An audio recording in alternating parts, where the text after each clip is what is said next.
ओम नमो भगवते वासुदेवाय नमः। हरे कृष्णा। आप सभी का आपके अपने चैनल दी भक्ति स्टोरी में बहुत बहुत स्वागत है। आप सभी को वरुथनी एकादशी की ढेर सारी शुभकामनाएं। भगवान श्री हरि विष्णु और माता लक्ष्मी की कृपा से आप सबकी सभी मनोकामनाएं पूर्ण हो। आइए आज आप सुनेंगे वरुथनी एकादशी व्रत की कथा।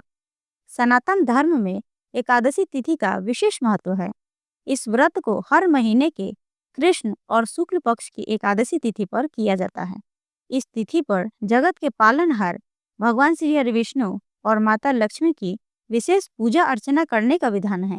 वैशाख माह के कृष्ण पक्ष में आने वाली एकादशी को वरुथनी एकादशी के नाम से जाना जाता है।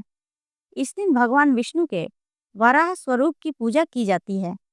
धार्मिक मान्यताओं के अनुसार वरुथनी एकादशी का व्रत रखने से भगवान श्री हरि विष्णु और माता लक्ष्मी की पूजा विधि विधान पूर्वक करने से सुख और सौभाग्य में वृद्धि होती है और जीवन में खुशहाली आती है। साथ ही जाने अनजाने में किए गए पापों से मुक्ति मिल जाती है। भगवान श्री हरि विष्णु के आशीर्वाद से इस व्रत को करने वालों को मोक्ष की प्राप्ति होती है। इस एकादशी व्रत के कथा के श्रवण मात्र से ही 1000 अश्वमेध यज्ञ करने जितना फल प्राप्त होता है। तो आइए भगवान श्री हरि विष्णु और माता लक्ष्मी के श्री चरणों में नमन करते हुए वरुथनी एकादशी व्रत कथा का श्रवण करते हैं। प्रेम से बोलिए लक्ष्मी नारायण की जय। वरुथनी एकादशी व्रत कथा। एक समय की बात है, धर्मराज युधिष्ठिर भगवान श्री कृष्ण से कहने लगे कि हे भगवान, मैं आपको नमस्कार करता हूँ। आपने चैत्र मास के शुक्ल पक्ष की एकादशी अर्थात कामदा एकादशी के बारे में विस्तार पूर्वक बतलाया।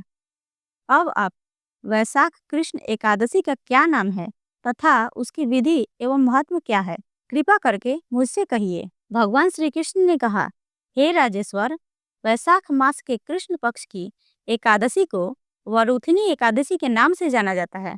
यह सौभाग्य देने वाली, सब पापों को नष्ट करने वाली तथा अंत में मोक्ष देने वाली है।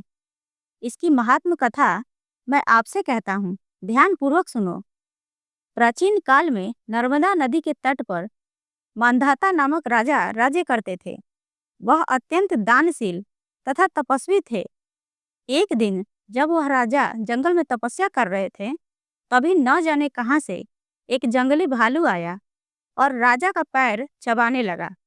राजा पूर्व की भांति अपनी तपस्या में लीन रहे। कुछ देर बाद पैर चबाते चबाते भालू राजा को घसीटकर पास के जंगल में ले गया। राजा बहुत घबराया, मगर तापस धर्म अनुकूल उसने क्रोध और हिंसा न करके भगवान विष्णु से प्रार्थना की। करुणा भाव से भगवान विष्णु को पुकारा। उसकी पुकार सुनकर भगवान श्री हरि विष्णु प्रकट हुए और उन्होंने अपने चक्र से भालू को मार डाला। राजा का पैर भालू पहले ही खा चुका था। इससे राजा बहुत ही शोकाकुल हुए। उन्हें दुखी देखकर भगवान विष्णु बोले, हे वत्स, शोक मत करो, तुम मथुरा जाओ और वरुथनी एकादशी का व्रत रखकर मेरी वराह अवतार मूर्ति की पूजा करो। उसके प्रभाव से पुनः तुम सुदृढ़ अंगों वाले हो जाओगे। इस भालू ने तुम्हें जो काटा है, यह तुम्हारे पूर्व जन्म का अपराध था।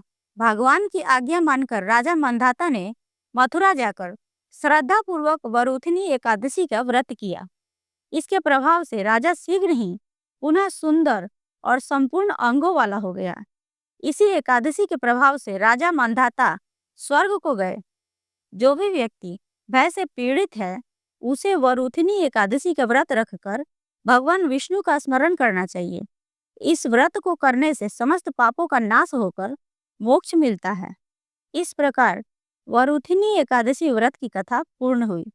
प्रेम से बोलिए भगवान श्री हरि विष्णु की जय, माता लक्ष्मी की जय। और अब आप सुनेंगे एकादशी माता की कथा। एकादशी का व्रत एकादशी माता की कथा सुने बिना अधूरा माना जाता है, इसलिए पूरे श्रद्धा भाव के साथ एकादशी माता की कथा भी जरूर सुननी चाहिए। एकादशी माता की कथा के अनुसार मुर नाम का एक दैत्य था। रावण और कंस की तरह वह भी बड़ा आतंक मचाता था। स्वर्ग में देवों सहित सभी को पीड़ा देता था। सब लोग उससे रक्षा मांगकर श्रीमान नारायण के शरण में गए। भगवान ने कहा, मैं उसे संभालता हूँ, चिंता मत करो। भगवान मूर के साथ युद्ध करने लगे, लेकिन अपनी सारी शारीरिक शक्ति लगाकर भी भगवान कुछ नहीं कर सके। भगवान को युद्ध के मैदान से पलायन करना पड़ा। वे हिमालय की एक गुफा में छिप गए। मूर भी उनका पीछा करते हुए वहां पहुंच गया। भगवान ने ध्यान करना शुरू किया और उनके मन से एक शक्ति उत्पन्न की, उनकी मानसिक शक्ति। इस शक्ति ने बाहर आकर मूर को अपनी तलवार से मार डाला। हम जानते हैं कि शरीर में 10 इंद्रियां हैं, 5 ज्ञानेंद्रिय और 5 कर्मेंद्रिय। 11वीं इंद्रिया है मन। संस्कृत में एकादशी का अर्थ है 11। चूंकि यह देवी उनके मन भगवान की 11वीं इंद्रियों से निकली थी, इसलिए भगवान ने उन्हें एकादशी के नाम से पुकारा। एकादशी माता की उत्पत्ति का दिन उनके नाम से ही जाना जाने लगा।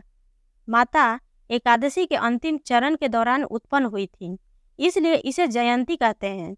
और उन्होंने द्वादशी के पहले चरण के दौरान दैत्य को मार डाला था, इसे स्मरणती कहते हैं। और अब जानते हैं कि एकादशी के दिन भोजन क्यों नहीं करना चाहिए। भगवान ने घोषणा की कि एकादशी के दौरान देवी के इस महान कार्य के कारण पूरे जगत में कोई भी पाप नहीं रहेगा। लेकिन पाप तो पहले से ही है। जब उसने यह सुना, पाप पुरुष आश्रय की तलाश में इधर उधर भागने लगा। एकादशी के दौरान वह कहाँ रहेगा? वह जहाँ भी गया, सभी ने उसे आश्रय देने से इनकार कर दिया। अंत में अन्न यानी भोजन ने एकादशी के दौरान उसे आश्रय देने के लिए सहमत हुआ। तो एकादशी के दौरान सभी पाप भोजन में आश्रय लेते हैं। जो कोई एकादशी के दौरान भोजन करता है, ये पाप उस व्यक्ति में प्रवेश करेंगे और रोग, समस्या, हानि, परेशानी इत्यादि बन जाएंगे। एकादशी देवी को विष्णु कन्या भी कहा जाता है, क्योंकि वह भगवान की मानस पुत्री हैं। उनकी मूर्ति पूरी जगन्नाथ मंदिर और द्वारका धाम में है। भगवान के धर्म की रक्षा के लिए जितने भी अवतार हैं, वे सभी एकादशी के दिन ही हुए हैं, इसलिए यह इतना पवित्र दिन है।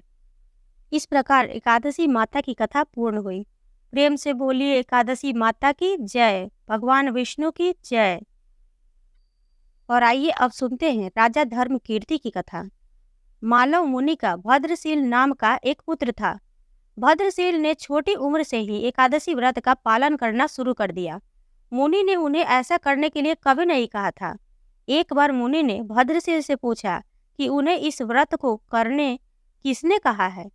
भद्रशील ने कहा कि मैं कई जन्मों से एकादशी का व्रत करता आ रहा हूँ। आमतौर पर किसी को भी पिछला जन्म याद नहीं रहता। जब तक आप माँ के गर्भ में होते हैं, तब तक आपको अपने पिछले जन्मों की याद रहेगी, लेकिन जन्म से ठीक पहले यह स्मृति मिट जाती है। लेकिन भद्रशील को अपने पिछले जन्म की याद उस समय भी थी। यह एकादशी व्रत की शक्ति थी जिसका वे पालन करते थे। वे एक पूर्व जन्म में धर्मकीर्ति नामक राजा थे। धर्मकीर्ति बहुत क्रूर था, उसे कोई पसंद नहीं करता था। ऐसा कोई पाप नहीं था जो उसने नहीं किया हो। एक बार वह अपने सैनिकों के साथ शिकार पर गया। उसने एक हिरण को देखा और अपने सैनिकों को उस हिरण को चारों ओर से घेरने के लिए कहा। राजा ने कहा कि जो भी हिरण को भागने देगा, उसका पूरा परिवार मार डाला जाएगा। हिरण ने यह सुना और सोचा, बेचारे सैनिक, मैं उनमें से किसी को कुछ भी होने नहीं दूंगा। हिरण राजा के पास से निकल भागा। राजा ने हिरण का पीछा किया। सूर्यास्त होते राजा एक घने जंगल के अंदर फंस गया। हिरण कहीं दिखाई नहीं दे रहा था। राजा ने एक पेड़ के नीचे रात बिताई। उसने दिन भर में कुछ भी नहीं खाया था। उसे चारों ओर खतरनाक जानवरों के गुर्राने की आवाज सुनाई दे रही थी। वह रात भर सो नहीं सका। राजा ने डर से श्री हरि परमात्मा से प्रार्थना करना शुरू कर दिया। फिर सुबह होते ही उसकी मृत्यु हो गई। यमदूत आए और उसे यमराज के पास ले गए। यमराज ने पूछा, तुम लोग इन्हें यहाँ क्यों लाए हो? इनका स्थान वैकुंठ में भगवान महाविष्णु के बगल में है। लेकिन राजन, यह तो महापापी है। नहीं, वह सब चला गया। ये अब पवित्र है। जिस दिन उनकी मृत्यु हुई वह एकादशी का दिन था। उन्होंने दिन भर उपवास किया और रात में जागते हुए श्री हरि का स्मरण किया। उनके सारे पाप दूर हो गए, वे पवित्र हो गए। यमराज ने स्वयं एक स्वर्ण रथ बुलाया और राजा को वैकुंठ भेज दिया। जब लोगों को इस बारे में पृथ्वी पर पता चला तो वे सभी एकादशी का पालन करने के लिए और अधिक उत्साहित हो गए। इस प्रकार एकादशी की कथा पूर्ण हुई। प्रेम से बोलिए भगवान श्री हरि विष्णु की जय, माता लक्ष्मी की जय, एकादशी माता की जय। तो आशा करती हूँ कि आप सबको यह वीडियो पसंद आई होगी। वीडियो पसंद आई हो तो वीडियो को लाइक करें, शेयर करें, चैनल को सब्सक्राइब करें और कमेंट बॉक्स में हरे कृष्णा अवश्य लिखें। मिलते हैं अगले वीडियो में, तब तक के लिए जय श्री राधे।